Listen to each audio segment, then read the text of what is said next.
Welcome to this podcast episode. I'm speaking to the lovely Lucie today about massage. So thank you for joining me, Lucie. That's okay. Thank you for having me, Erin. Oh, you're welcome. Did you want to introduce yourself a little bit first before we get started? Yeah, thank you. So I'm Lucie. My business is called Your Nurturing Touch. I'm based in Orpington. I'm a mum of 3 boys. And I'm a massage therapist, reflexologist. I teach baby massage, baby reflexology, toddler reflexology, and story massage classes. That's amazing. You cover so much. I thought maybe we could start off talking about pregnancy massage, obviously, because that's something that I'm interested in, particularly with the hypnobirthing. It kind of meshes quite well together. Do you want to just talk to me a little bit about pregnancy massage and how it differs from other forms of massage? Yeah, okay. So I'm trained in holistic massage, which is Swedish massage and pregnancy massage. The techniques are very, very similar. The main difference with a pregnancy massage is the position that the client would be in. Obviously, when you do a normal massage, you would generally have the person lying on their front and you'd start on their back, or I would anyway. But it's very hard to do that if you're pregnant. You don't want to be lying on your tummy.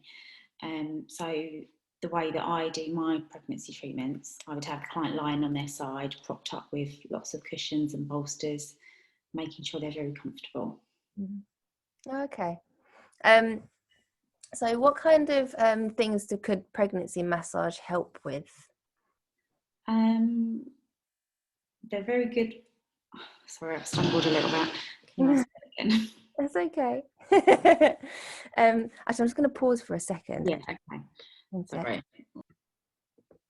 So do you want to tell me a little bit about what kind of things pregnancy massage can help with?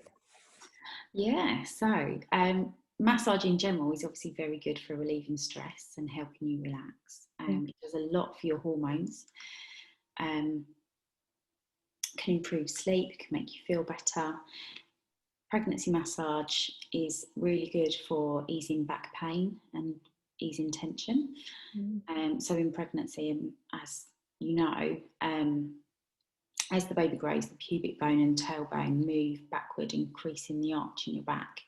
And then certain muscle groups have to work harder to support your body. So that can obviously take a lot of... Oh God, I'm tumbling. Just keep going and I'll cut the middle bit out, don't worry. Okay, yeah.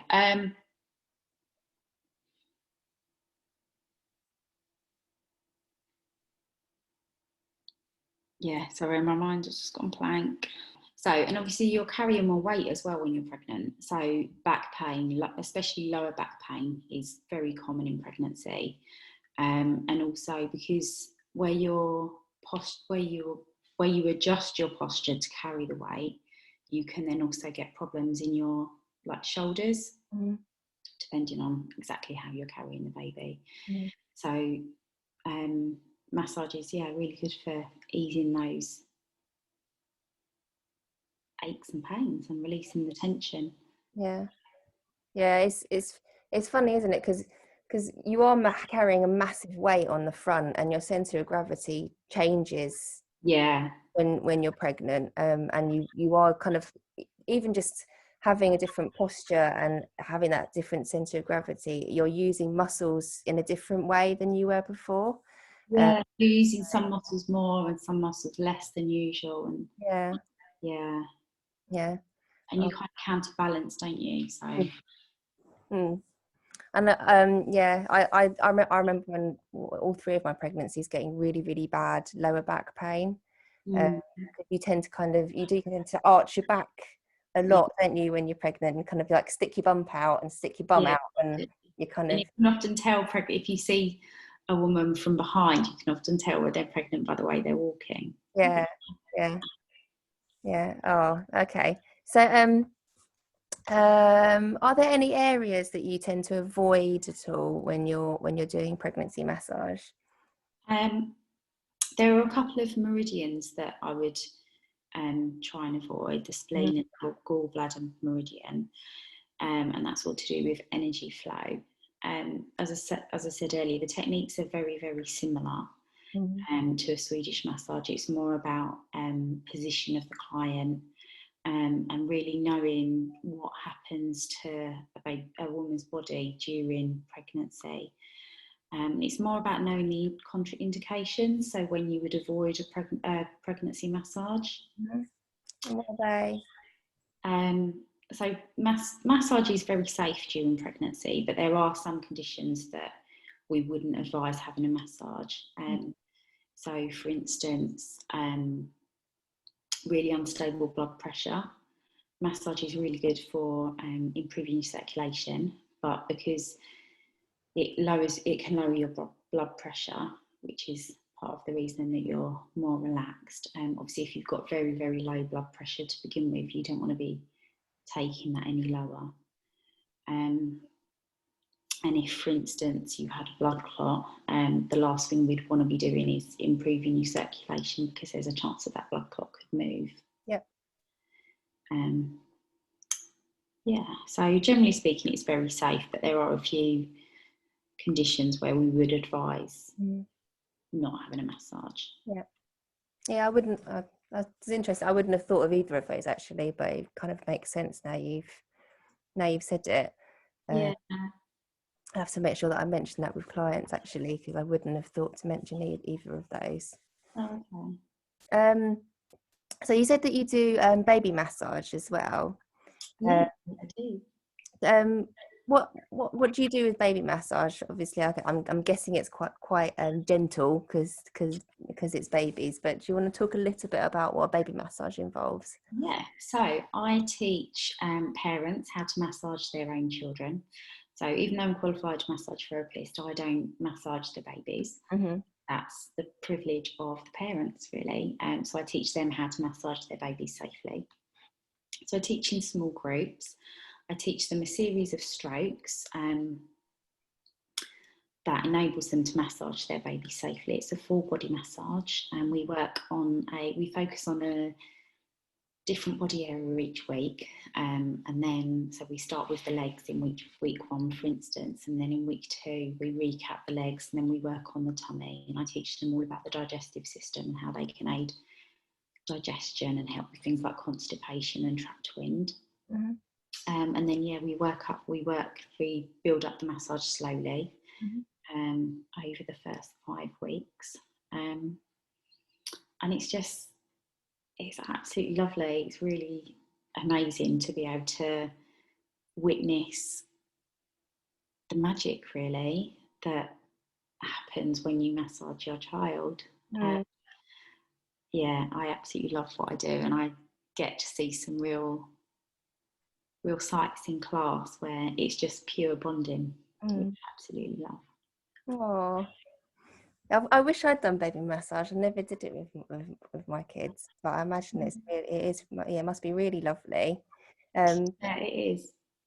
I imagine it must really help with things like digestive issues and constipation, because I know with constipation, we all get told to kind of wheel their legs and things. Yeah. If they've got digestive issues or like things like trapped wind and things, massage must be really, really good for that, I imagine. Yeah, it is. Yeah. So when I teach the tummy massage, I teach a series of techniques that help the digestive system. Teach the parents a little bit of how the colon works and what direction to do the massage strokes in and stuff, and how they can help their baby eliminate waste products, be that poo or wind or whatever's causing the issues. It's really great for constipation. And I teach a little colic routine as well, which is really effective for those babies that have got colic, which can be just dreadful, really. Yeah, my heart breaks when I hear parents with new babies talking about how they've got a colicky baby, because my eldest was a reflux baby. She had silent reflux, and it was horrific.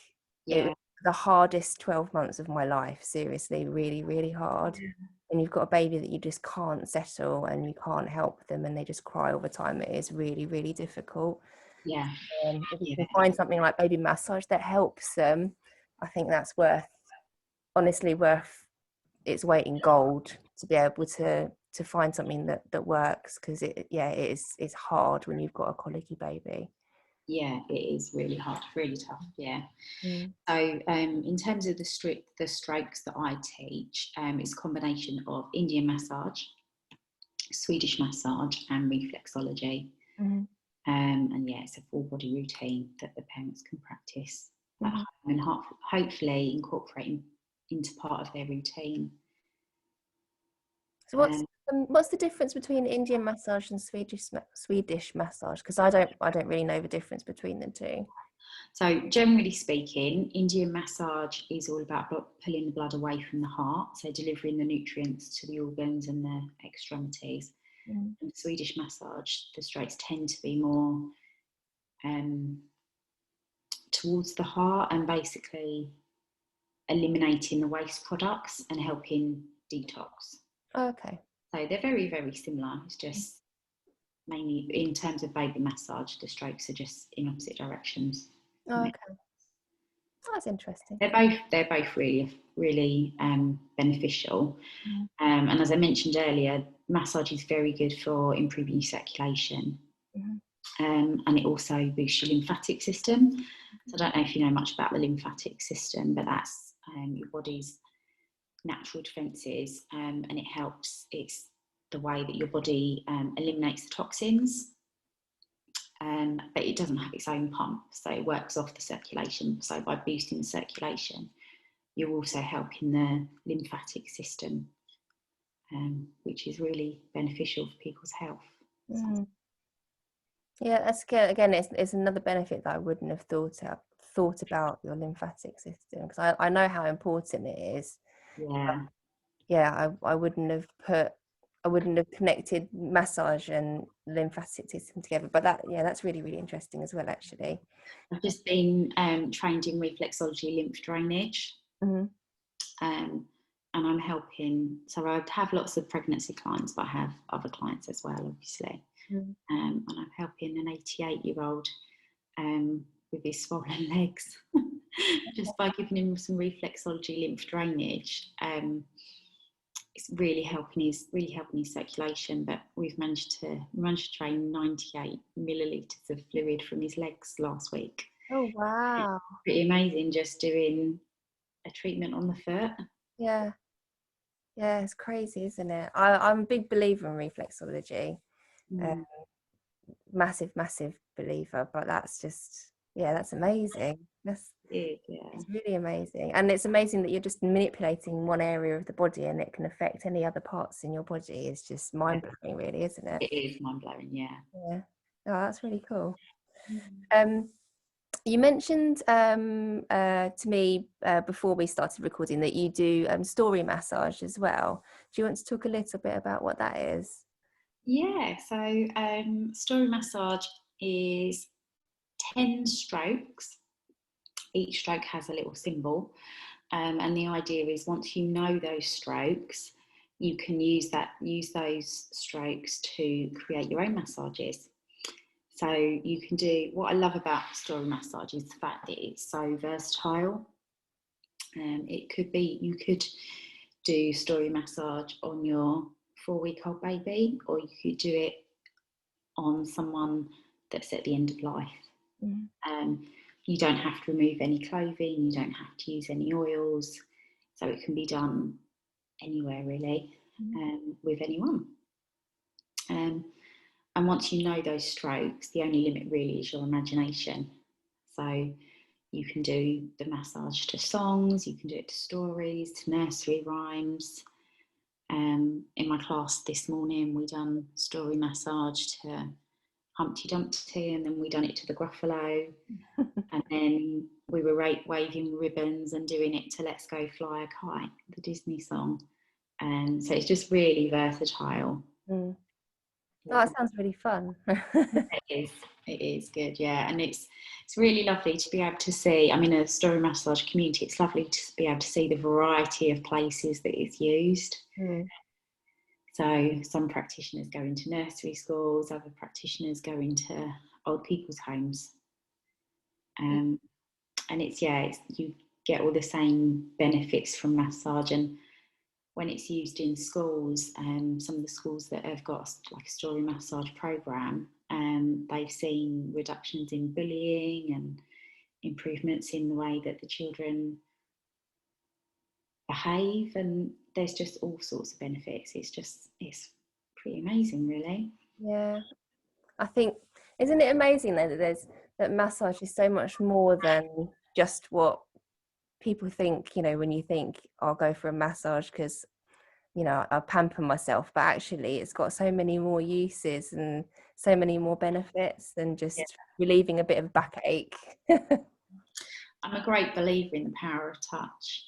I think the power of touch is amazing. It's the first sense that you get it in utero, so before you're born you can receive that, you can experience that touch, and quite often it's the last sense that leaves us when we die. And I just think it is just really so powerful, and especially at the moment during the pandemic, people are obviously getting less physical contact. So it's needed even more at the moment, I think. And in lockdown, if you can't get out but you're able to massage your baby or give your child a story massage, then that's got to be a good thing. We're all having to distance so much more, aren't we, kind of losing those physical connections. So it's interesting. And it's I know massage is one of the kind of comfort measures that I teach a lot of my, not teach, but I suggest a lot of my hypnobirthing clients use throughout labour, and it can have a really powerful effect. Like touch massage, just not even manipulating muscles and things, but just like the act of stroking in the birthing partner, stroking the birthing person, can release loads of endorphins and oxytocin.